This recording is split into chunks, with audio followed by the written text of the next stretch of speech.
Okay, we will call the July 16th, 2024 regular city council meeting of Nisswa to order. If you'd all please rise and join me in the Pledge of Allegiance.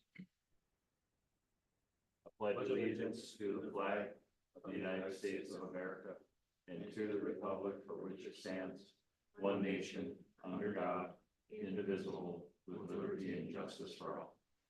Thank you. Okay, first item on the is to approve our amended agenda. Mr. Mayor, I'll make a motion to approve the amended agenda as presented. Second. Any further questions about it? All those in favor say aye. Aye. Aye, opposed? Approved. Second item is our consent calendar. Mr. Mayor, I'll make a motion to approve the consent calendar as presented. Second. Any questions? All those in favor? Aye. Opposed? Carried. Open forum. This is an opportunity for public comment. Anything that is not on the agenda. If you wish to comment on an item on the agenda, we'll give you time when that comes up at that time to do so. Open forum. Andy? Yeah.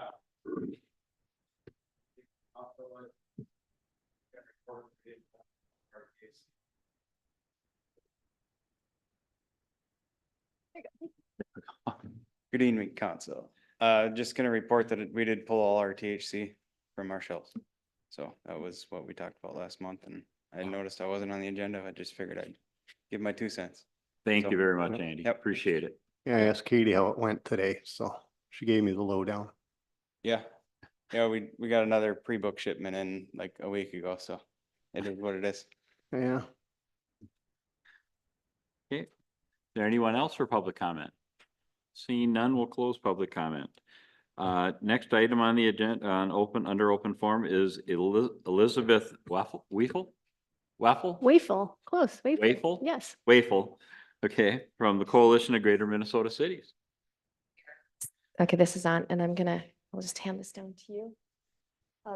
I want to thank you all for allowing me to come and speak. I am, as the mayor said, with the Coalition of Greater Minnesota Cities, and I don't know who's controlling the up and down on this slideshow. Thank you. You are. Okay, we can move on to the next slide. But for those of you who are not familiar with us, we are an organization that's been around more than 30 years, of more than 100 cities across the state. Nisswa is one of our newest ones, but the thing we have in common is we are all located outside the metropolitan area. And our organization really focuses on the issues that unite us. You know, a lot cities in Minnesota have a lot of issues in common, but things hit differently when you're outside the 7-county metro area. And that's really what we focus on. Our biggest areas are local government aid and property taxes, environment and energy, which is what I primarily focus on, economic development, which includes everything, including childcare, housing, building out infrastructure to support business, transportation, and then annexation and land use, which I also work on at the legislature. And we provide labor and employment services to our members as well. But we visit all of our cities every summer to talk about what happened during the legislative session on our policy priorities, and also hear back a little bit from you in terms of what you're caring about. It really helps us figure out what we're doing. We are a membership-driven organization. Just talking about last session, heading into session, we had fairly low expectations, and I hate to say even those low expectations were not met. With the November forecast that forecast very limited cash spending, and bills that they needed to fix from last year, including some mistakes in the tax bill, dealing with the school resource officer fix and other issues that was on the list there. Short list of priorities that at least we thought going into the session. We were expecting a bonding bill because it was a traditional year, and it's also typically a policy year. The other kind of change that got thrown into the mix is that as session was beginning, the DFL Senate majority experienced a new leader due to the ongoing cancer battles of their former majority leader. And the next slide, you can see, if I can remember what's on the next slide, I believe it's our goals for the legislative, this is the budget forecast. And we bring this up because this impacted a lot of what happened at the legislative session. What you are looking at here is basically sort of the budget surplus that we were looking at when we were in the past legislative session and what is the projected balance sort of going forward. As you can see, they are projecting a potential structural imbalance. It's not a deficit. It doesn't become a deficit until we actually hit the point of, because right now these are forecasts of both spending and revenue. Obviously, if the revenue is less than the spending, then we hit a deficit. But right now, they are potentially projecting, because of estimated decreases in revenue and increases in inflation, that we could be seeing a structural imbalance.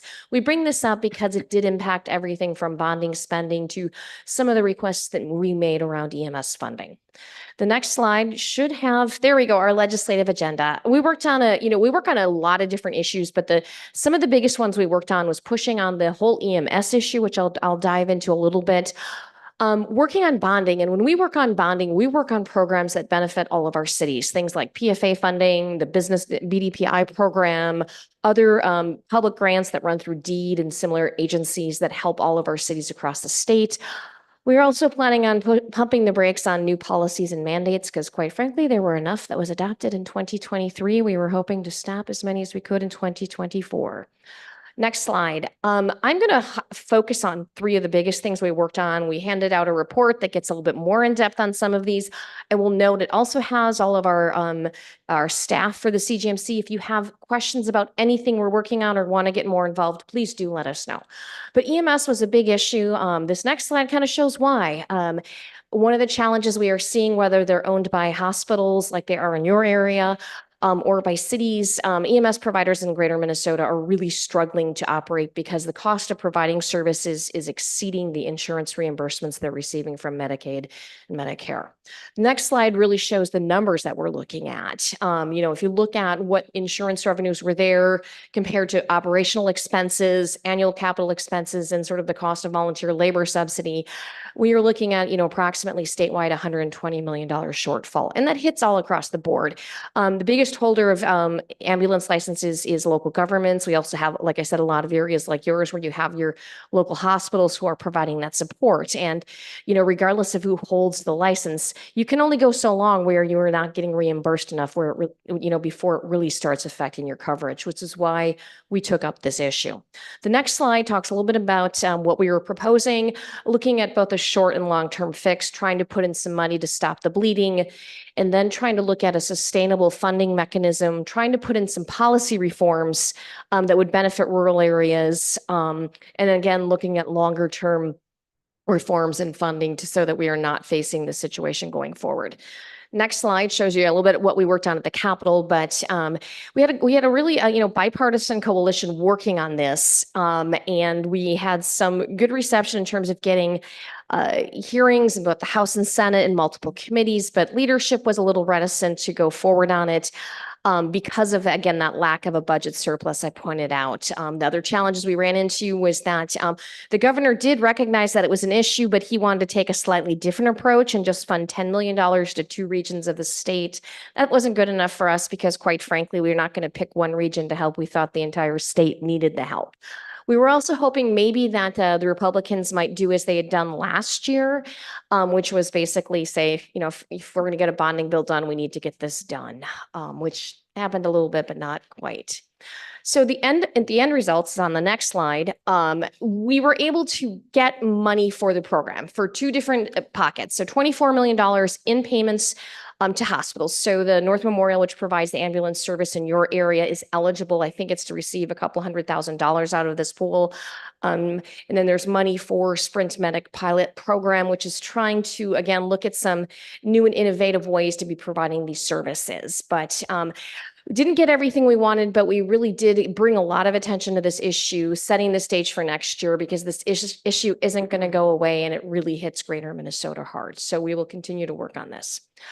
Next slide, bonding. I probably don't need to tell anyone in the state that we didn't get a bonding bill done. The next slide kind of goes through, you can kind of see that's me, a kind of very grumbly look on my face trying to get this across the finish line. It was a traditional year for bonding, and it really is the only place that a minority party can have significant influence because it does require a supermajority vote to get something done. The state had a debt capacity for just under $1 billion, and the governor came forward, starting off with a proposal that was very similar to that, proposing money in both general obligation bonds and other sources, really focusing on state-owned assets and then some of the state agency grant programs. Not a lot for specific local projects. And the next slide, this is what we were asking for. There's a big X through it because, again, we weren't unfortunately able to get a bonding bill done. Couple top priorities for us is getting money for the Public Facilities Authority, which is what, the agency that helps us get wastewater, drinking water, and sewer projects done, trying to get money for childcare, housing, and then the business development public infrastructure program. Also trying to make some policy changes around the PFA, again, for water projects. A lot of questions out there about why did the bonding bill fail? I don't think there was a single reason, but I do think, once it got to be April, it just started looking less likely. You probably heard about the arrest of Senator Mitchell down in Detroit Lakes. And that really complicated things. We had a quirky legislative schedule with not one, but 3 breaks. And honestly, there was a little bit of a hangover from last year's bonding bill. We were off cycle already.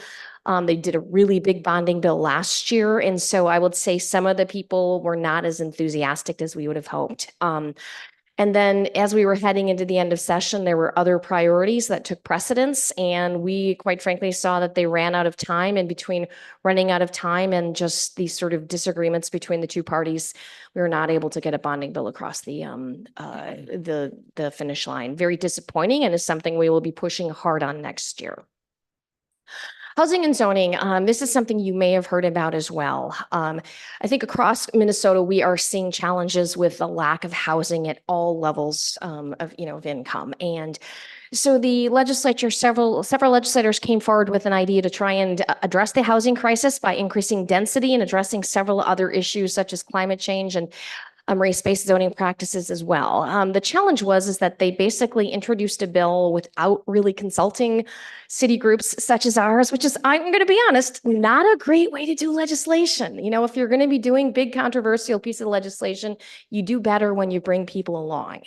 The original version would have been really challenging. It would have required all cities, even small cities in greater Minnesota like Nisswa, to allow up to 8 plexes on land zoned for single family housing. It would have allowed accessory dwelling units by right on most residentially zoned properties. It would allow multifamily housing to be built in most commercially zoned areas, as well as adopting restrictions on parking minimums and design standards. Now, we're already seeing cities make some changes in these areas, but they're making those changes adapted to the needs of their own cities. But this bill and the bills that were proposed forward would have really, been a one-size-fits-all situation, which didn't work. So, of course, we pushed back on it.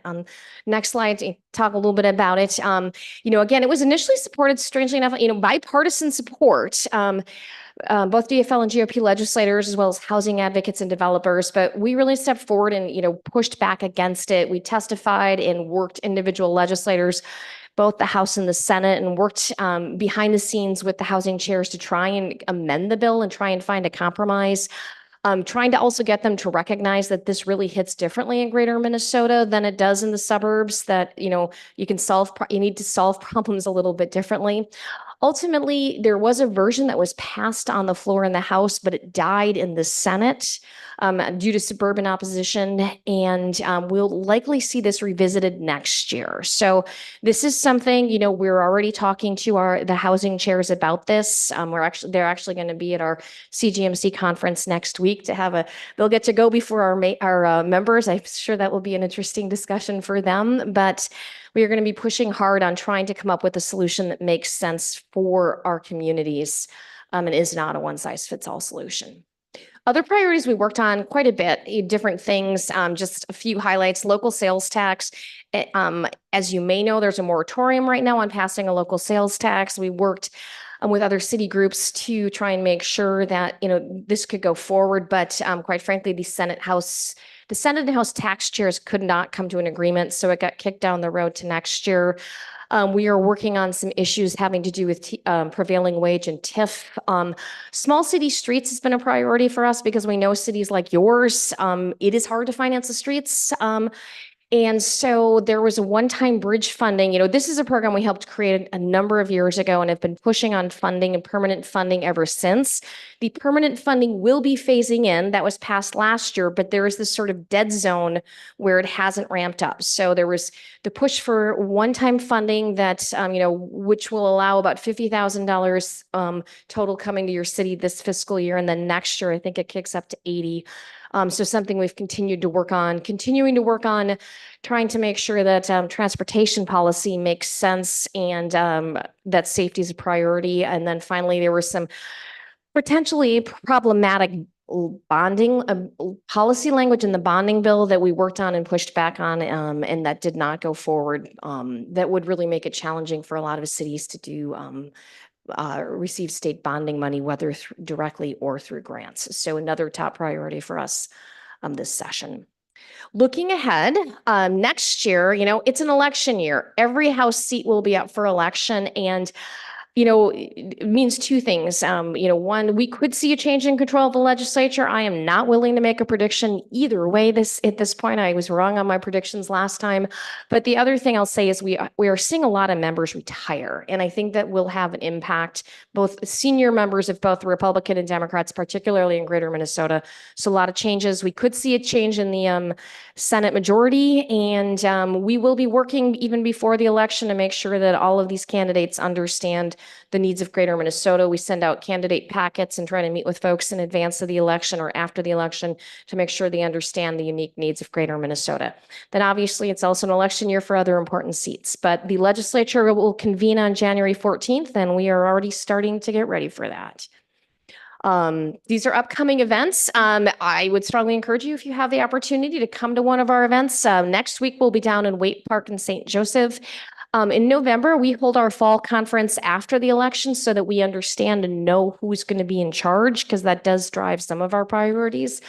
But that'll be over in Alexandria at Arrowwood, and we'll be spending a lot of time talking about the upcoming legislative session. Then our most popular event of the year is Legislative Action Day down in St. Paul. Go out and talk to our legislators about important priorities, and then cap the evening off at Mancini's, which is always a favorite of a lot of folks. So a lot of information, even more in the packets. But I want to thank you again for this opportunity and see if you had any questions.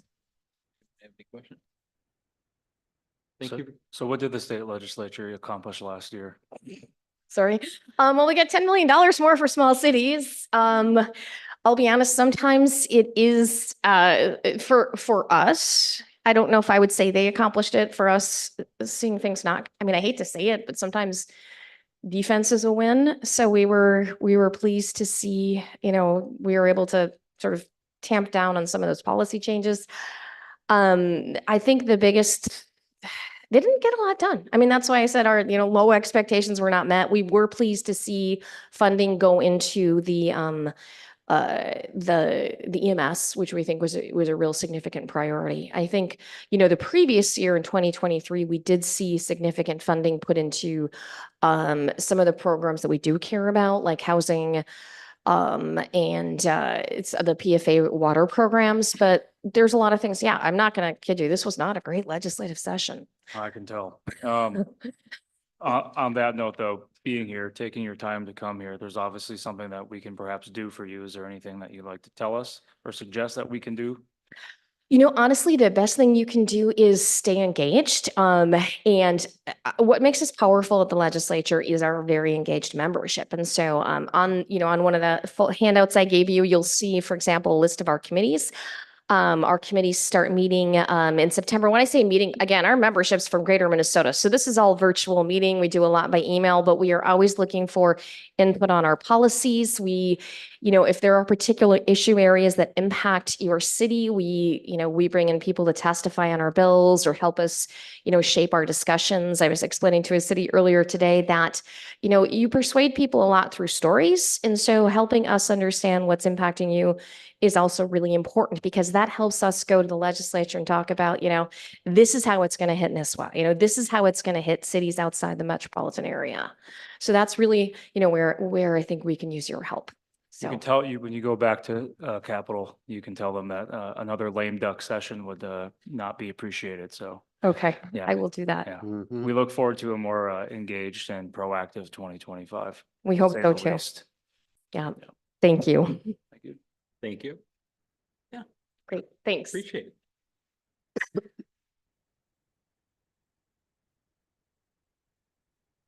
Next up on open forum is a city chamber request to close Main Street for Crazy Days, August 9th through the 10th. Mayor, and I will just take this one briefly. First, I'd just like to congratulate Callie J. She is the new chamber president. She's here tonight and is taking the time to be with us, to be engaged with the city activity, and also just to continue to build that relationship that the city and chamber has. Callie and I met today, just talking about general items and, kind of just learning about how we want to continue to engage through our organizations. And a conversation came about with respect to Crazy Days.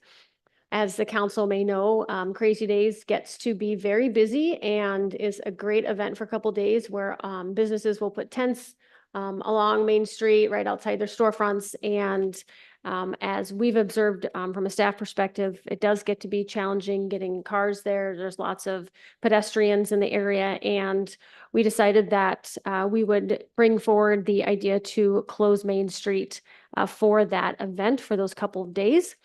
This idea has been discussed internally in staff, but I have not reached out to staff about this today, since this just came up today. So I would be happy to vet that question and make sure that there aren't any concerns about that. But as we do close Main Street for some other events throughout the year, this would be consistent with that practice. And we'd work out logistics with staff. Certainly, if there are issues, we would address if needed, but wanting to bring that request forward. And certainly if there are questions for me or Callie, we would be happy to answer them.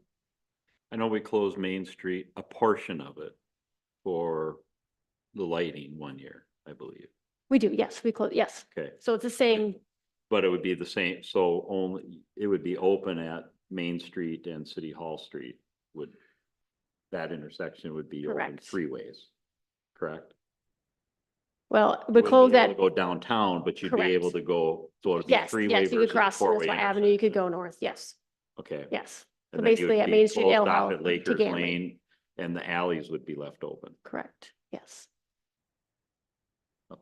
I mean, if EMS does, if the fire and police don't have it, if they don't see their. Yes, I'd verify, make sure there were no concerns. Just want to make sure there isn't a council meeting before this event. So we thought we'd take the opportunity to ask the question. In all honesty, most of the parking's used up by the, Much of it is, yes, used up by the tents. The only difference with this is it'd be closed 24 hours, like all night and everything, or would it be open at 7, 8 o'clock at night and closed I in the don't know morning? why it would have to be closed all night. Great question, yeah. We could really do it either way. I mean, I think it would be nice for some of the retailers to be able to leave their tents and tables and everything out. You know, just because there's a 12-hour window when there's no shopping happening. Do they leave them out now or do they take them down? I don't Leave A recall. lot of They the leave tents them and out. stuff lot are of- left up, they take the yeah. product in, Correct, Yep. okay. But they leave But the everything tents- else up. they leave Yep. everything else Sure. up anyway. Right. Yeah, I It'd guess be nice to have I the would, vehicles allowed, but I would open it up at night, be my thing maybe, so people could get through there just for emergency stuff. Yeah, and I think that would work fine because the biggest concern is people. You know, a lot of the times people are in the street while they're shopping. And obviously at night, They That's do not gonna that be happening. when It's not Yeah, crazy. give it a roll and let it open at night and see how it works. If there aren't any problems, then we're good to rock. I mean, I think you open Yeah, it most of up the at tents are night. left open. I don't know what everyone else thinks. Fine. So what do we if want? I could ask for a motion just to approve the request to close Main Street, pending approval by staff, then that would be I'll- perfect. I'll make that motion that we allow them to close Main Street for Crazy Days, as we've discussed, leaving it open after shops close at night and then close it the next day again during the business hour. Unless staff has an objection to it. I'll second. Anything, any other discussion? All those in favor say aye. Aye. Opposed? Carry. thank you. Yeah. Look, Okay, City reports, city administrator. Thank you. Just a couple of quick updates. As the council knows, we are kicking off our 2025 budget process, so we will be heavily involved in that the next couple of weeks from a staff perspective. Later on in our agenda, we do have a recommendation for hiring a new city planner, which is great news. So I will go through that at that time later in the agenda. And also just want to highlight, since by the next council meeting, the filing dates for our election will be closed. So it opens Tuesday, July 30th through Tuesday, August 13th. If you're interested, please come into City Hall. You can see Kiki, our city clerk, and she can help you with any questions or filing process that you need. And the last item that I have is that I would like to ask Tom, our Public Works Director, to give the council a quick update on some MnDOT related items, because we had an update meeting today and he offered to provide just a quick update to the council. So I assume by now most of you have probably had a chance to check out the mapping behind you. This is the concept of what will be happening with 371 moving forward. It's important to remember that this is a concept. And each one of those little boxes, for instance, is different ideas for an intersection. So it's not guaranteed that any of these will happen, but they could happen. MnDOT will be in town looking for feedback. And so if one of those little boxes appeals to you or really doesn't appeal to you, let them know. They're going to be updating this at least once or twice more before they give a final version of it, I think. One of the things that came out of today's meeting is the intersection at Schaefer's Corner. There's been some recent accidents that have happened there, and you may have noticed that there's some changes in the way the light behaves. There's a flashing arrow that you maybe noticed hasn't appeared much anymore. After the death. Yeah, so what they said is that during the peak times, that will likely, you won't see that, and that could go to a point where it just it isn't used anymore. So that's one change that they've made with that. They'll continue to monitor the activity at the intersection, and they'll do a risk assessment addressing the issue. And if you have any concerns, please give them a call, contact MnDOT. If you can maybe route through you, I think it would be good for us to know what your Yeah, sure. questions I mean, are. you can do that Yeah. too, I guess, yeah. Another item that they brought up today is that they will be doing a public survey in the next few weeks to get feedback on the corridor concepts. So if you get time, if any of these things impact you, check, let them know. There'll be a postcard that they're going to be mailing out. And the city will promote the survey through our website and social media. They're also planning, I believe, to be here one of the turtle race days, and then sometime in the next 3 or 4 weeks. I know that's a discussion that I think Jenny was going to have with the chamber as far as what date made the most sense, but that'd be a great time to talk to the engineers who actually are putting this together and let them know what you think. Is it Bolton Mink? Yes. Yes. And the other person you will likely see there is Tom Cruikshank with MnDOT. He's a great resource on this, and he's fantastic to work with. I think if any of you get a chance to talk to him, you should. So, yeah, and I guess I just mentioned this, but Are they looking at 2030 for a start date possibility? so one thing to know about this concept is it isn't one project. Right. This will be many projects. And so what they're gonna do is once they get this concept kind of settled on, they're gonna prioritize it. So the projects, so there'll be some that are immediate, say for instance, the intersection by Subway, for instance, where we've had these accidents. There'll probably be projects that come out for those first. And then some of the other things that are a little less urgent might be a medium range project, and then they'll have some that are very long range. How much control do we have with the influence of their scheduling? In Oh, your I think you opinion? have some. I mean, obviously it depends, funding is the king and everything, right? So, but accidents drive a lot of what they're doing. Yep. If you'll notice throughout these concepts, they add more J turns. And one of the statistics they brought up today, they were talking about the J turns that were added by BIR.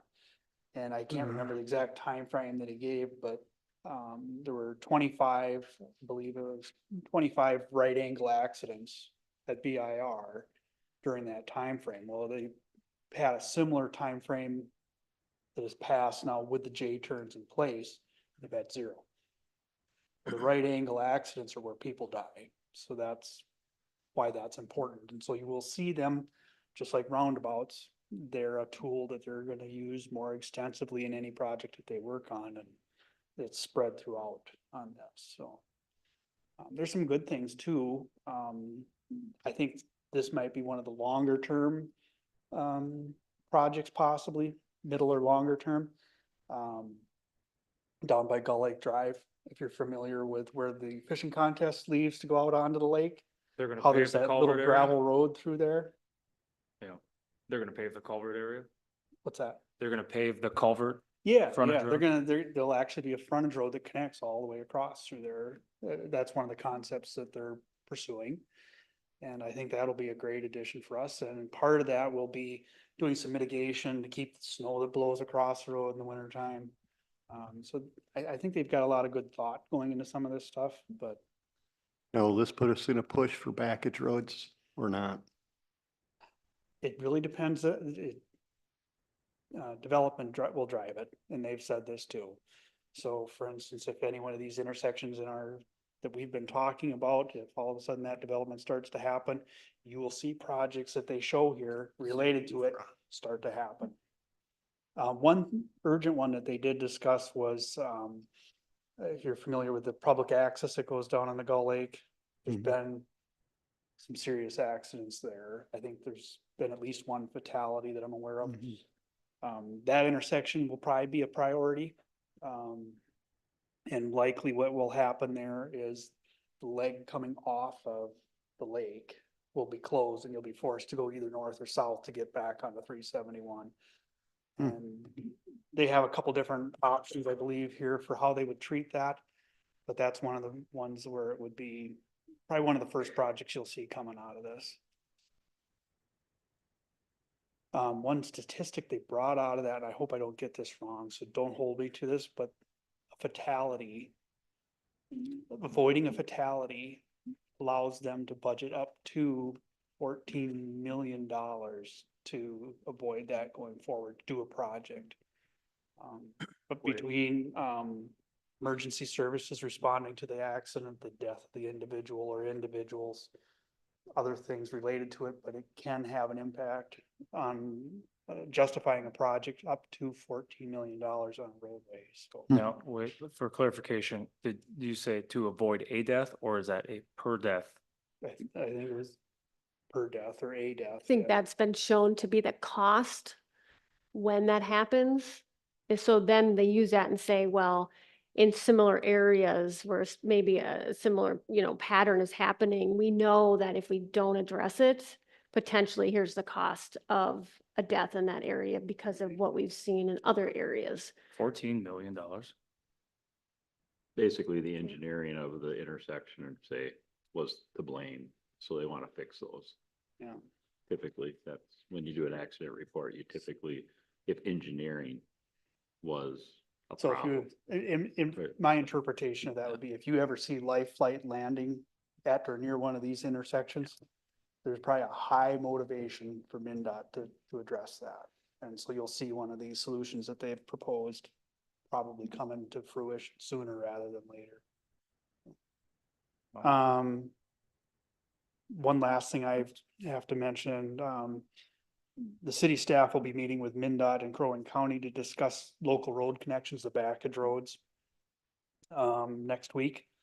And this is to ensure that our planning aligns with what MinDOT is proposing. You'll notice they indicate the backage roads with a thin black line on this concept, and they don't exactly line up with what we've been showing. That's why I asked that. So I think it likely would end up closer to what we're showing. I think that they just drew that in as kind of a placeholder that show that there will be some kind of roadway that goes in there. Well, it seemed like they'd work with us on that when they were up here putting it out, but Yeah. just wanted to make sure. Well, I think what you need to know too is the group that's probably been working with us more closely probably understands that, but they do delegate some of this design work to engineers who are in St. Paul or at the, wherever the head office is for Bolton and Mink. And it comes back a little different. So the meeting we have next week is to try to get some of that to look more like what we've been proposing. With that, I guess if there's any questions that I can try to answer or. Did good, I like that. When is the next meeting for people to comment with them? Is there like a public meeting coming up? I believe there is, but I think the next closest thing for public comment would be the session where they're gonna be at the turtle races. They're gonna have like a desk set up and one of the engineers from Bolton and Mink, and then probably Tom Kushank that I was talking about, or, one of the MinDOT folks will be there. Great time. They'll have the latest concept. They'll be able to answer your questions more directly than I can. We were just talking about that today. They said they would let us know when that's determined, so I'll make sure the council's aware. And also, I think in the next week or so, that survey will be out. They said there was great response the first time around, so certainly we want to encourage participation in that as well. And then I do anticipate they'll come back to the council sometime this fall with additional time to talk to you and to get your feedback on the plans. Thank you, Tom. I appreciate the You update. bet. Thanks, Tom. Thank you. Yep. And that's all I have. Thank you. City Attorney, Good evening, everybody. I have no report here tonight. City Engineer. Good evening, everybody. I guess my report is I've been working with Tom and Amber on a lot of the different projects around Nisswa, such as, creating a lot of proposals and trying to get everything finalized and completed, such as the Gull Lake Trail.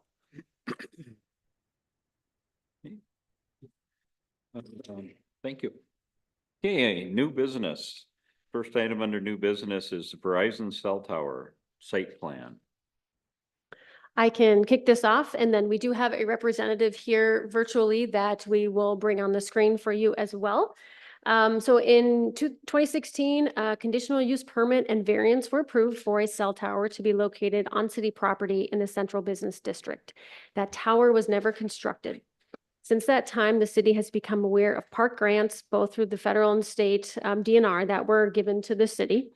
The construction of a cell tower on park property would violate the conditions and requirements of these grants.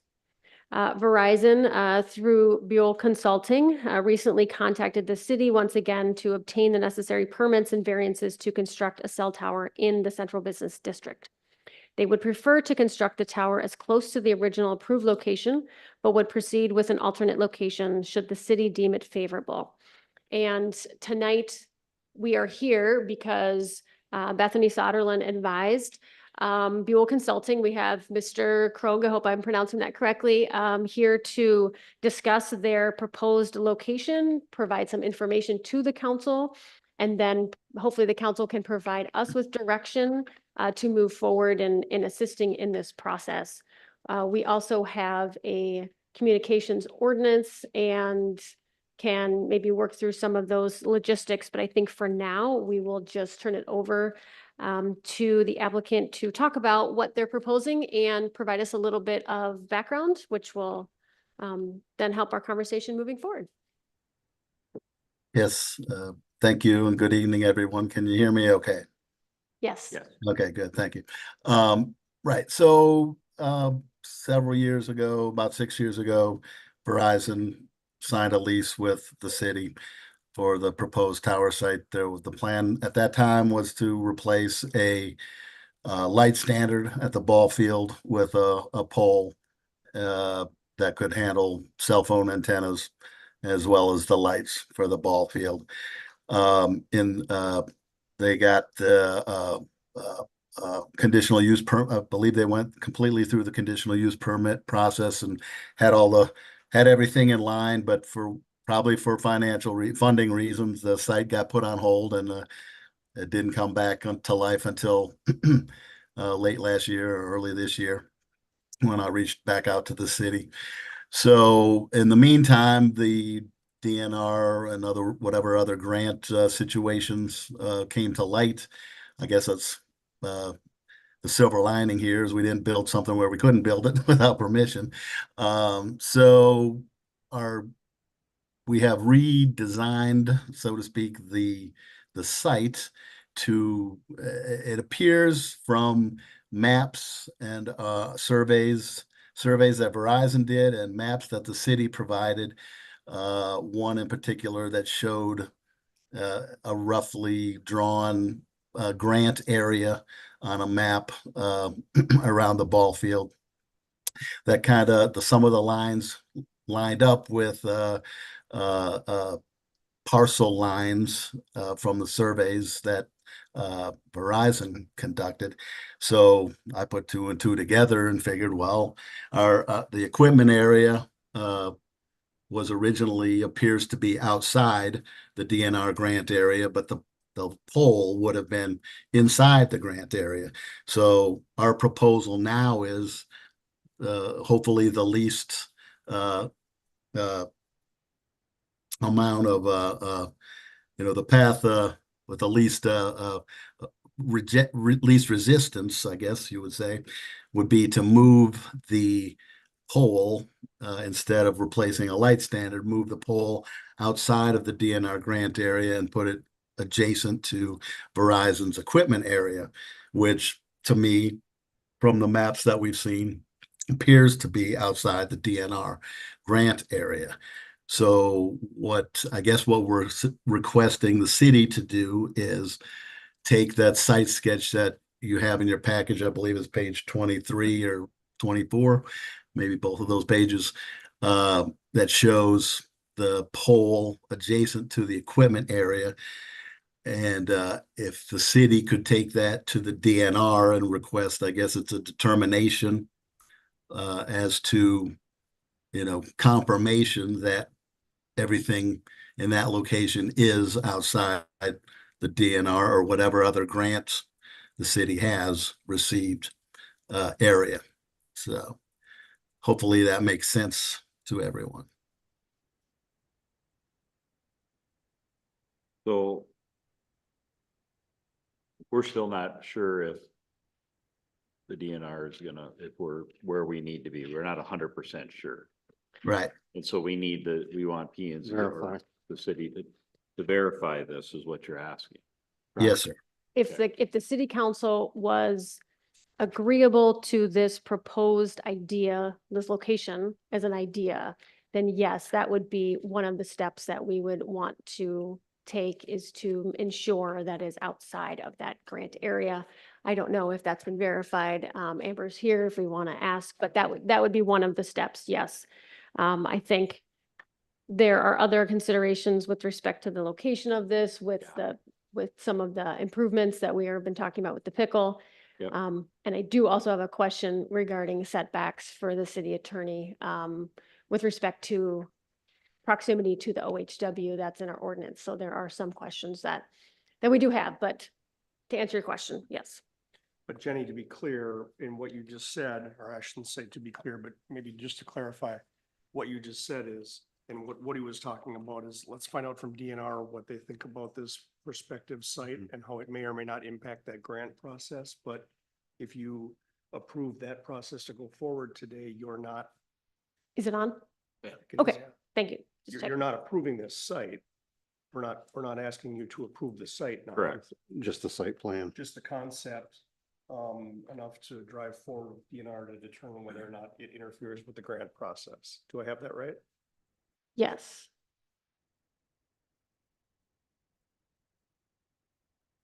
So, You're not asking for approval of the site contingent on DNR saying it doesn't interfere with. No, certainly not. Yeah, this could potentially impact future pickle or Right. other things. Correct, Park yes. too. so. Yes, So, because other things have changed since this was initially brought up on our end too. yes. So, If you're comfortable with even considering this as a site, then staff will go forward to investigate with DNR. So I would say no to the site for all those reasons, you know, with what's going on with the pickle. You know, even currently right now with snow plowing, stuff like that, that's the big pile for the snow and everything. Yeah. The concept of having a tower in town, yes, but not in that location. I think we also have a consideration of this land acquisition where that being ironically also the highest point in the city. I think there is a strong need to have a small cell tower in this area. It's the is. immediate It's commercial this- business district. I think it's a matter of boosting signals. I know like down even by where I'm at, Right. it's goofy. I Very think that's what lacking they're in cell looking at. service, yes, yes. But What about there's, behind the fire department where we already have the repeater tower and all that stuff? And you Exact- well, put- that's- Put all the towers in one spot. Right. exactly what I was thinking. That would be potentially a better spot for all of us because it doesn't hem us in here. Or where the recycling was or something. No. It can't go there. It can't go That's there. part of that. That's part of the grant. Works property, Yep. all right, sorry. Yeah, that's the grant. And then, one comment, I know, Fire Chief Bailey, has done some research on this topic specifically and how the helicopter would access from the north. And so kind of like the north end of the That's fire true, tower yeah. and thing, or the fire hall was not a preferred location. Along with the east side where the recycling was, that now is part of the park boundary line that would need to be verified, as we were just discussing. The city did, Bethany did speak with Woody about potentially some space that we have in undeveloped cemetery area. I don't know if Tom was involved at all in any of those discussions. I don't know if that was viable or preferable. I'm not sure the reasons if not, but we did provide a suggestion as far as that location because there's, potential for kind of making that work without a lot of other things in the way, but Well, if we move forward, let's just, for discussion's sake, if we were to move, say, yeah, let's find out if this is okay with the DNR. Does the conditional use permit and stuff that we had discussed in the past bind us in any way? Well, they've all expired. Okay. Because I kind of think it would be nice to find a better spot. We can move forward, but I agree with Mayor Ryan is to find a better spot for this. Because there was even discussion with the park, if at some point in the future, the baseball team had even said if we could make the field a little bigger so it would qualify as a different size league or whatever that was. I can't remember exactly. And how much land is needed for this whole? Well, you're looking at Couple 559 square feet. Am I reading that right? Yeah. Am I reading that correctly? 500 and basically 60 square feet? Yes, sir. I was just looking at the sketch myself, and yes, that is exactly right, is what they're showing in that area for the ground equipment as well as the proposed tower. I can address the other location that the city has. I guess you all know what I'm talking about when I say the cemetery area. That we had Verizon's RF engineers look at that area preliminarily. They don't like it because it's really too far away from where they really need to be to efficiently cover the downtown area. So for what it's worth, that they're at this point, Verizon's really not interested in that cemetery area. Thank you. That's helpful. Can I ask a question of the city attorney? Tom, did you get a chance to look at my question regarding the OHW? Our ordinance references under no circumstances. Is that meaning prohibited, or is that how we want to interpret it? Because, thank you. So currently, the location proposed is within that 1/4 mile setback of the OHW of a lake. Yeah. So that will have to be taken into consideration to say basically it's a prohibited use in that area. So you have to draw a circle around that and make sure that that doesn't. Yeah. And if I understand correctly, the original location was also within that 1/4 mile OHW setback. That's That, correct, yes, yeah, okay. But if we're- I don't know how our ordinance read in 2016 versus. potentially, Right. right.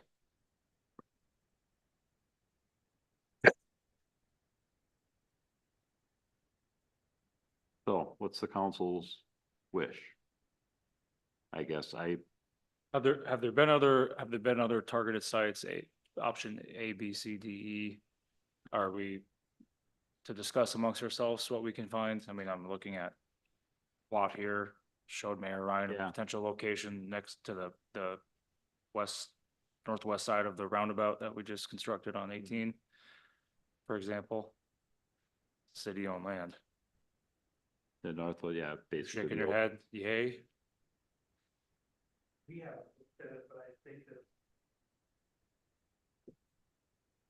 You're talking about the one off of, But we still have the same 1/4 mile from the OHW issue.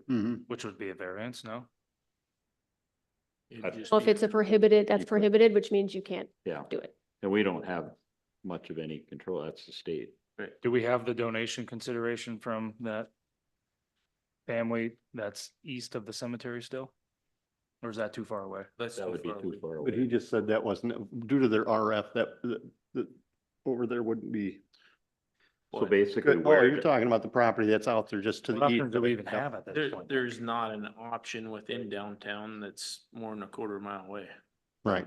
from the OHW, so Possibly the far end of our parking lot, but I haven't explored that in any serious way. You know, Over- replace one of right our over light here. standards here on the parking lot. Is that in the park? There's not a lot of city-owned property that really meets the need, though we do, I think, recognize and acknowledge that there is a need, and so that's certainly what we want to try to assist with. How close to downtown are you looking to have it? yeah, well, that's why I was like St. Christopher's Church property. Right. Right. So at this point in time, we have only looked at the city properties, the original proposal. Then y'all were discussing the fire station behind there. But apparently, as was stated, the fire department was against that, and it also was in the grant area.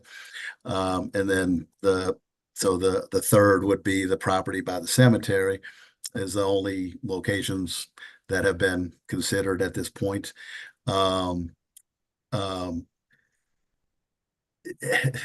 me say this. I mean, I guess if we can find a spot that is acceptable to the council, that is in the grant area, and correct me if I'm wrong, Jenny, I guess, but if there was a spot that was acceptable, it would entail the whatever, and forgive me, I don't know the exact terminology, but whatever, some sort of application or whatever with the DNR to allow for the prohibited, so to speak, use You in the have to, grant area. we were informed we have to do is if we were to get the approval to use a piece of that property for something other than a park, we would then have to buy another piece of property somewhere and dedicate it to the park. But that's a process to get the approval. But and it's that's state only and if you federal. get the approval from, it's not just the DNR, but it's also Federal. the federal government is because it was a federal state grant. Am I correct in that, Amber? Yeah, all of this is correct. So whether it's the park boundary that we need to verify and connect with the DNR, or if the council did want to assess anything within that boundary, there is a conversion process that everybody's talking about here that does take several months. All other areas have to be vetted and explained why it's not feasible for the conversion to go through, and then it does require those state and federal approvals as well as the purchase of replacement land. Any knowledge on on the school location? Looking at it on the plot, there's a snippet on the east end side that is untouched. At the end of School Street. It's gotta be half mile past. Well, I would think, Where are you looking at? Behind the school. East of the Ju- ball fields at Nisswa Elementary. well, I'll just East say of it, it, are we there's- at a point where maybe the city just can't do this on city property? Downtown, because we don't even, we're already in that, within the OHW anyway. Which was something that our Possibly. ordinances weren't up to snuff back in 2016. I think that's safe to say. Possibly, I think the uniqueness of this would then be, we would need to change our ordinance to expand that. I don't even know if that's allowed. I'm looking at Tom. We probably don't know off the top of our heads, but I mean, that's the requirement now, is that it be on city property. So we'd have to explore that a little bit. Certainly could do that. And if the council, Why don't, could we table it and have staff do that, find out? I mean, if it's getting in the OHW and stuff, then it sounds like we got more questions than answers before we make a decision. Mm-hmm. sure. I don't know what everyone else thinks. I'm just kind of. I have a If it's in the question. OHW and we can't let it be built in the OHW, we don't have a choice in that matter. That's not up to us. Yeah, that's what my question is about the OHW. So if I'm hearing y'all correctly, there's no possibility of a variance or whatever was used previously to allow for placement in the OHW. That's out the window, correct? I believe that's Yeah, correct. we just changed that. That was a state Well, law, Bethany. Yeah, the state doesn't allow Yeah, us the to do a state. variance. That's where Okay. that came from. Okay, Just so making sure that I'm correct on that. so anything that's within a quarter mile of the OHW is automatically out the window, no ifs, ands, or buts. We have If to I'm That- hearing research you, that. if I'm That's how hearing I you mean, correctly. that's how I read the ordinance language, but That's what the language says. Yes. If that's a question of whether we'd have the discretion to modify that Yeah, Mm-hmm. or vary from it somehow is something we'll have to look at. but yeah, Let's look into that. because it's our understanding we can't, but if we could look into that, that would give us, could we do that by next meeting? Mm-hmm. yep. Okay. Also look at, And then, potential there's other opportunities, maybe private properties or like the school district might have, I mean, Now let's look into different A, B, and Yeah. C where we can get this done, school whether it district, be Lee Anderson. public or property, private. Be close. they'll say Huh? no. They'll say no. I know. Is it a fair assessment of the council's feedback to say you would prefer it not to be in the proposed location due to the potential improvements that we're looking into at this time? Or do you want to keep this? Correct. Yeah, The rest of you. correct. Okay. Right. So we will look into the OHW question and some alternate sites. We'll work Alternatives. with them to talk about that some more and come know back it's next good. month. Yeah. So we'll table it till next month. Do you have a question? Well, I Yes, just, quick question, maybe just for sure. my understanding. So I know height is probably an issue, but we do have the chamber property, the gazebo that sits there. Is it possible this thing could somehow be there? 'Cause I don't know. It's if a great that's- suggestion. We have to answer the OHW question Yeah. because that's within that area, but But if there was an 80-foot tower sitting there, would that be a no for? I the think council? that still would, that may That I, interfere with flight, but I don't know. I think that would look right downtown, you mean, where the gazebo is? No, no. You know, I'm just throwing it out there as a possibility. It's in the very center of town. It's city-owned property. Does this, Um, does this tower have the design for Street it, light and things there now. to be blended into the natural wooded surroundings, like some of these cell towers that have been constructed in the Minnesota, I mean, It's actually required to be painted blue, light blue, or other color that is demonstrated to minimize visibility. So there are requirements within, because if you think if you go high up, you're looking up at the sky and you're trying to yeah. blend it in, so. Can the chamber hang Christmas lights from it? Put a star at the top of it. Can we just put it on top of the new water tower? in 5 Fireworks. years? Can Mike and the guys hang? This needs to be tabled until next. Yes, month. it Just to does. conclude this so we can Yeah, keep moving let's keep forward. moving forward. So we'll table it till I next week apologize. or for next that. month. Next month and any I additional. will follow up proposed- with Woody on this. Yes. So just need a motion to table till August. Yeah. I so move. All those in favor? We need a second. Okay. Was We there a need second? I thought, Jeff, I thought you said it and he seconded it. Okay. Good. Okay. Okay. Thank So you, just Woody. one final question, I guess, just so I'm clear on what was just voted on. Y'all are gonna look at this next, the proposed location and possibly any other new locations that you come up with next month. Is that? Yeah, the city administrator will get with you and we'll fill you in on where exactly that, and then we'll look into what we can or can't do. Mhm. And then Okay. we'll revisit it next month. Very good. Thank you so much. Appreciate it. Thank you. Thank you. Have a good evening. Next item on the agenda, recommendation from the planning commission reference zoning map amendment. Thank you. So, property owner Nisswa COU LLC is seeking to rezone 2 parcels from urban residential to highway business. Our interim city planner has provided the council with a staff report that details all of the questions, ordinance requirements for consideration. The planning commission did move to recommend to city council the approval of this request to change the zoning district from urban residential to highway business district. This does align with the city's comprehensive plan and our future land use map, showing these parcels to be included in the desired highway commercial area. And so staff also did bring forward a request to the planning or a recommendation to the planning commission to approve this request. I did also want to just briefly note, we did receive one comment from Kurt and Brenda Landwehr. It is included in the council packet. Their feedback came after the planning commission meeting, so the other comments at that meeting are provided in the minutes, the draft minutes from that. Otherwise, the planning commission recommends the city council approve the ordinance zoning map amendment change as presented for parcels for the record 282-30531 and 282-30517. A representative of the applicant is here tonight if you have questions. Otherwise, we are just looking for a motion to approve.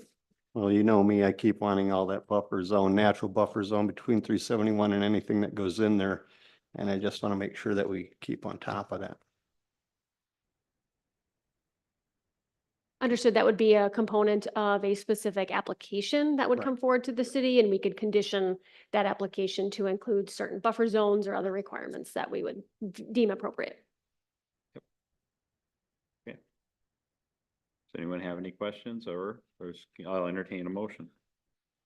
Mr. Mayor, I'll make a motion to approve the recommendation from planning zoning, from planning commission regarding the zoning map amendment for the I'll second.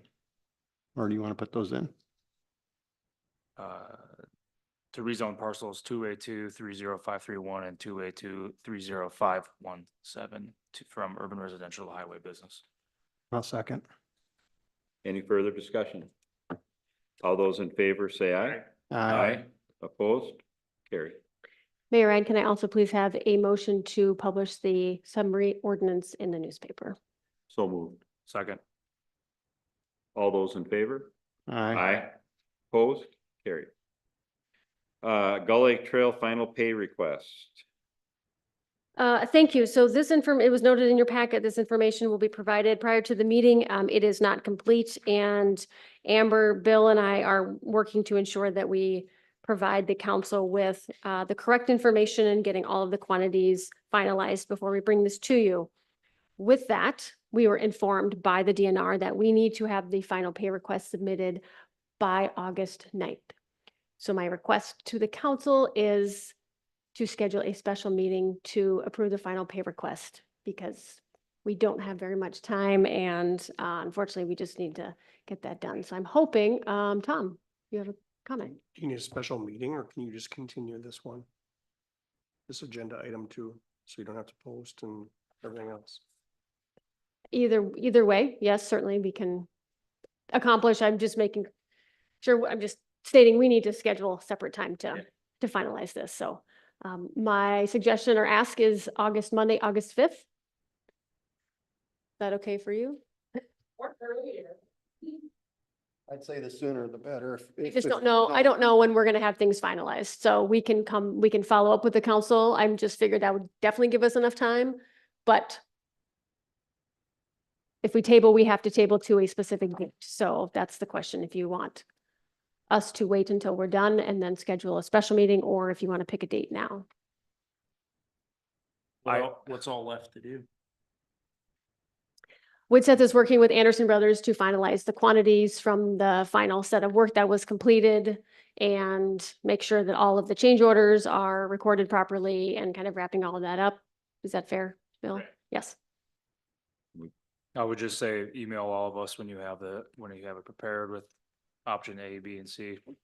We can get back to you accordingly as we have in the past. That's what we're gonna have to do, yeah. Yeah. That's For, just fine. for us, for a special meeting.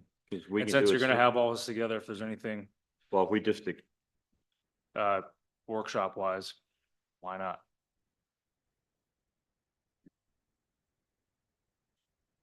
what was the other option, Tom? I'm sorry, I'm tired. You Just continue the agenda item to an ascertained date, but we might not be able to do that since we don't kind of know when we're gonna have our information. So Okay. if we knew that, we could do that, but it sounds like we better just wait. Well, unless we put a date of August 5th. As Jenny but had if said. it gets but if done it gets sooner than done that, sooner then than we're that, back then to we can special go. meeting, so that's what Correct. he's saying, just. Cool. When it's completed, submit Yeah. an email to all of us of Mhm. 3 dates, times. I think the council can just take no action on this item and Yeah. we can move forward. Okay, thank you. Okay. Parks, letter of completion for Gull Lake Trail Project.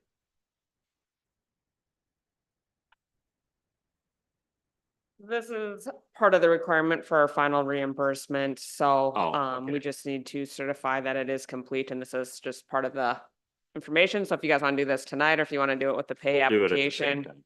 either one works. We just need to have it done for the reimbursement. Okay. We'll just do that. We'll move 3 and 4 together. Yeah. To the next meeting, the special meeting. Okay. Actually, F4 is still community impact funds. Yeah, I think our numbering got a little bit mixed up, so apologize for that. So we are 4 and 5 moving got turned around. the letters to the next meeting. We'll wrap that up. Yes, the item for Sourcewell's Community Impact Funding Agreement. This is just the agreement Sourcewell sent over to us to accept the funds, and as we then work towards finalizing the specifics of that project. Okay. Number 5, approve Sourcewell Community Impact Funding Agreement.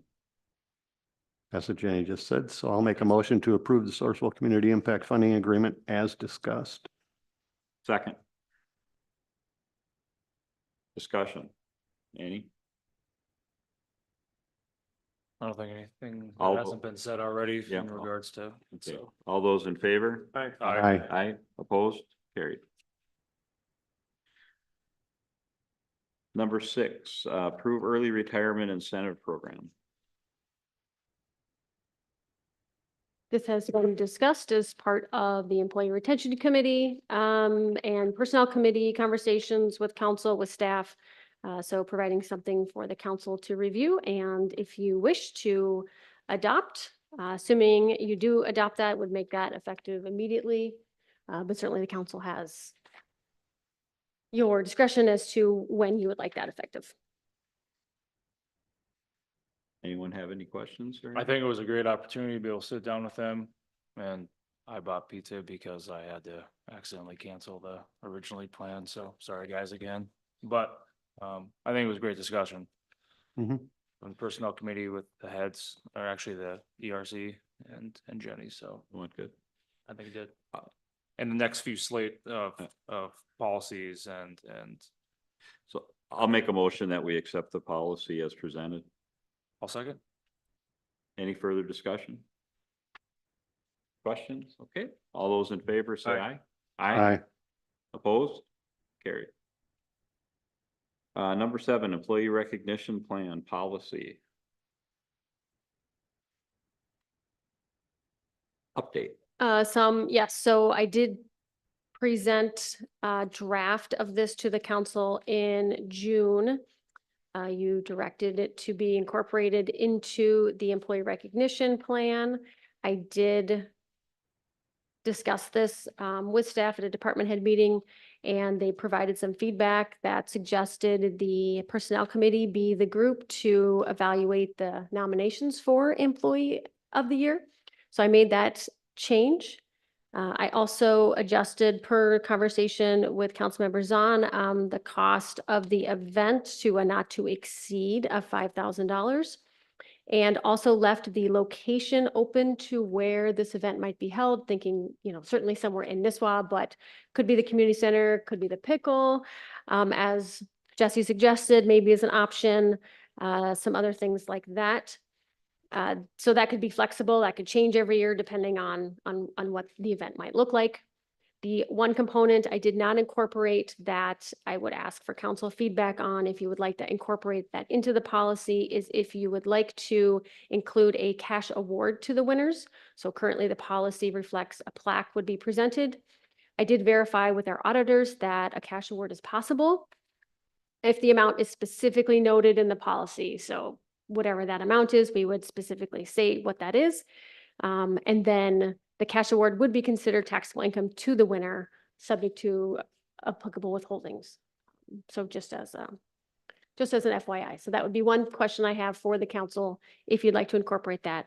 Otherwise, feedback or suggestions on the policy. Thank you. I know the $5,000 seems atrociously high for a party by all counts. I don't think, yeah, not anymore, right? But I don't think that we would really be scratching close to that. I think we'll do our best to try to keep it in-house. Chief Bailey is a great cook. If any of you have had the opportunity to have his food, and again, this would be able to encourage the employees to be able to bring their families, try to take advantage of this opportunity to bring everybody together and to be able to praise those that are going above and beyond. So it's a cultural aspect. I think it'll provide great value to us and start a good tradition for many, many years to come. How does the voting process on this work? So nominations would be, anyone could nominate someone, utilizing the criteria to explain why that person should receive the award. And then those nominations would be sent to the personnel committee to evaluate, and would look to those 5 criteria to determine the winners for that year. What happens if somebody is on the personnel committee? Well, that person would have to step off the personnel They wouldn't be committee, able and to, they would yeah. have, we would have to substitute a different member for it. And more than likely, because it's 2 council members and myself, none of that group would be nominated. I guess if one of the council members submitted a nomination on behalf of someone, yes, we'd have to adjust and make sure that we're Right. being fair and addressing those nuances if they come up. Bill? I think the emphasis is for citywide. Mhm. Leaders lead, Yes. but see what we can do to try to show some appreciation to those in all departments. Open for feedback. Well, So does this cover what you wanted it to cover? The criteria? Right, the criteria and stuff? Yeah, actually, I took a good snippet from the Brainerd Chamber, I believe it was, Mhm. for the it- or under 40 award that had some criteria, and ushered that over to Jenny and just tweaked it a little bit to be more applicable for a muni, but What again, the- open for feedback. Yeah. Oh, I'm just. I had to asking start, questions. we What's the had to staff- start somewhere. What's the staff feedback been on it? Good, I mean, Like, what was it you, Jenny? you just- Positive and appreciative of the idea and the effort that I think you're looking to put forward for something like this. So definitely thankful to have a consideration for something like this was the sentiment.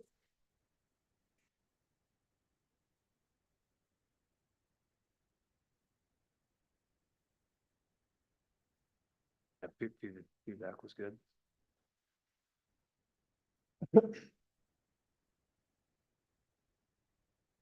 Now, when is it these awards will be handed out, or did I buzz past that?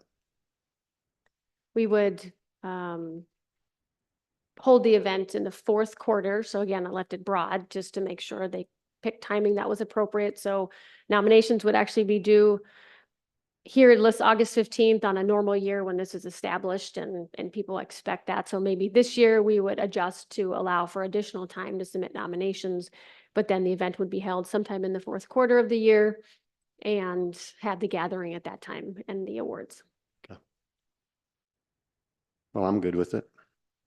would there be a party planning committee then? Yes. Committee of one, See. me. We're having ribs. Well, it's Chief Bailey, come on. Yeah. Mr. Mayor, I'll make a motion to approve the employee recognition plan policy update as presented. I'll second. Any further discussion, questions? All those in favor? Aye. Opposed? Carried. Next item is the non-union vacation leave schedule as presented. This was another idea proposed to help kind of improve the benefits provided to staff. It would provide an initial set of days for new hires because it is a challenge to come on board to a new job and not have any vacation leave when you're hired for quite some time. Tried to reduce the number of tiers to simplify the structure and mirror a little bit of the other groups' number of days, just to try to be as consistent as possible across the board. And certainly open to feedback, was looking at this from a non-union employee perspective. And as my note references, this could then be made available for unions if they wanted to adjust to the schedule. That would be up to them. There's no obligation if they like one better versus the other. The last piece that we will continue to look into from a staff perspective is modifying how we earn vacation leave and looking at if we go to an accrual system, if that would easily work for our payroll system, what does that transition look like? And potentially looking to do that around January 1st, if that makes sense. And we would want to get more staff feedback on that and talk through that in more detail, but we would bring that forward to the council if all signs really looked like that would make sense to do and transition that. So you'd earn a little bit every month with every paycheck as opposed to the large chunk at the end during, at each anniversary date. Why don't we just, I mean, with the state's, criteria, it's all accrual, and it goes on that. Why don't we just try and follow that policy with that, so many days accrued for time work? That seems, just given this blanket day thing, seems like it's been a little bit of a broke system here with staff. And, even now the state of Minnesota has said, it accrues on hours worked and stuff. And I guess I would prefer to see some sort of system like that versus just a blank number of days. I think that's, I don't know, a little bit more fair and getting in line with the way that this sort of thing's being done, even from the state level. That's what I was just mentioning, is that I want to make sure that we can easily transition to that and we don't cause any other hiccups or issues with that. I know it's not everyone's experience. My experience, previous work has been very consistent with this setup, but I certainly think that the accrual system is a great idea, and I don't know, so long as we verify that the process would work out well and everyone understands what that transition looks like, that we can't move to that sort of setup. So it will take just a few months and to look into and make sure that that makes sense to do. I agree with what Joe's saying. Yeah. So then we went. But it would all have we to went be do this. renegotiated with the union, so. Yeah. Because the I union want to make gets sure paid that the there's same. no objection or concern on that end. We haven't had those It's all being looked at, conversations. but you still have Yes. contract negotiations coming up, and that would have to be changed per union contract, so. Too, so it would all fall into place at the same time, but. Yeah. I don't know if anyone else, but I've started new jobs and it's, you have an emergency come up and you're taking days off without pay. That can hurt too. So that was just kind of the idea that it was kicked around. This was something that, the personnel committee brought, or not the personnel committee, the, Retention. well, yeah, so we both did, the employee recognition committee, the employee commission, excuse me, Retention. retention committee and us when we were talking about it, so. I mean, they were in favor. They didn't have a problem with this, did they? Or did you not, or did we, I thought we discussed this with the employee retention committee. I did provide it to the chair. I know they talked about it as a committee. I Yeah. don't, certainly there's some members here. I mean, this certainly improves the vacation for staff, and there's no negative downside. You can certainly table that if you want. The goal of this though is to help promote new people. That's what the motive is though. Well, there's also increased vacation for longer tenured employees here as well. So both ends, I think, adjust. And you move up faster, you get more days faster as you go with this as opposed to the current structure. Does any staff want to put input? This is a greater benefit to staff than the current system. Right. Right. I can't speak for the entire union, but I can speak for myself. I think it's a fair offer. Mhm. I've worked with both systems, accrual or this is what you get per year. And the funny thing is accrual, when you accrue the hours per how many hours you've worked, it works out the same as to if you get X days per year. And all of them always did the January 1st. Well, I shouldn't say that. One company, you got it on your hire date was your year. The others, it was on January 1st of the year is when they put everything in. But in reality, accruing or here's what you get, it works out the same. But if The idea is though, is that if you accrue, you get a little bit along the way. So Correct. that's correct, the correct. better benefit lens from that. Yeah, maybe I didn't explain it right. Yeah, So 'cause like you're on still- January 1st, you would get all of your days. And then when you did accrual, when I went to that, it was you accrued, so you'd have some for each week, but Number of hours per hours. And Right, then right. Also, I guess with So- accrual, you can set it up with after 10 years, you accrue at a higher rate or different years mortgage. Then Right, well, you have accrue to. more. You have to, yeah. Yeah. yeah. I just, In this Okay. case, you do would have to. The way ours is set up, you would. Maggie? My major feedback comment would be to work to an accrual basis. It would eliminate some of these newer staff that are coming that have nothing. Yes, they will start with nothing, but then after their first payroll, they'll have 3 hours or 6 hours or whatever it is. And it eliminates that initial 5 days or whatever the policy states that we're giving them upfront. Okay, I guess with that, can we table this and reevaluate this at a later time?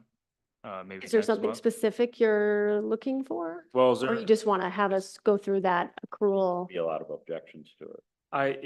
I think the whole point of this, which I think we accomplished a good amount, was to hear solid feedback. I want there to be buy-in across the board. Yep. That's all. Mhm. And, you know, being on personnel committee, I'll take responsibility. I mean, Well, we, I want to hear by next meeting, I want to hear what an accrual system will do. We should be able to figure it out within a month, I would think, if our software can do the accrual system. Yeah, But then let's just see how that looks then. Okay, we'll make sure we go through the details and the conversion and all of that. That's what I really wanted to make sure Let that we change. translate that And correctly. then the unions will have to be notified if that we do vote to do that, then when we go to Correct. contract negotiations. Might and just so we wait don't until end up that with two gets different done. ways. We don't Yep. want two different ways of doing it. Right. The city Right. wants one way. The to do it. state's already requiring us to track it the accrual way for. Not for except for. No. not for vacation though. No, still. but for everything else, for the sick Correct. safe. Right. Right. So I think there would maybe be, would it make more sense to, with contract negotiations, just incorporate that into that conversation and make sure that all is worked If out? That's what they want, and then then just do it. that We can way. be ready to implement? Yeah. Okay, so Well, we it's can bring just- it back to you at such time as we're in that We don't need to position. table this, we'll just, because if we table it, we gotta bring it Correct. back next month. Correct, yes. So we'll just strike it for Okay. now. Very good. Okay. Next item, additional severance sick pay leave payout.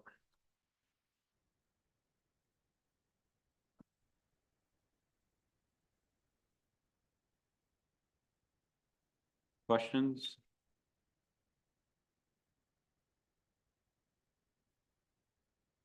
Mr. Mayor, I'll make a motion to approve the severance pay sick leave payout update as presented. I'll second. Questions? All those in favor? Aye. Aye. Number 10, conditional offer to for the city planner position. Yes, so I'm pleased to bring forward a recommendation to City Council to approve the hire of Stephen Timlin as our city planner. He has a bachelor's degree in biology and currently works for Coen County as an environmental services specialist. He has definitely experience and knowledge that we're looking for. He's completing his SSTS inspector certification and is a Minnesota wetland delineator in training. His references noted that he has strong communication skills. Steve provides a high-level customer service, self-motivated, thorough, and can manage a variety of tasks without issue. My recommendation would be to offer a starting salary at grade 15, step 1 of the Minnesota Public Employee Association Supervisor Union contract, which is $73,507.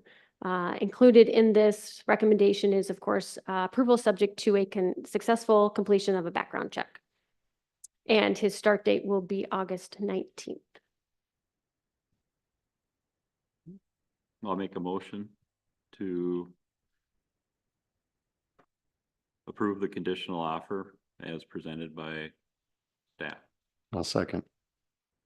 Discussion? Can I ask, how many years has he been with the county? Do we know? 2 years.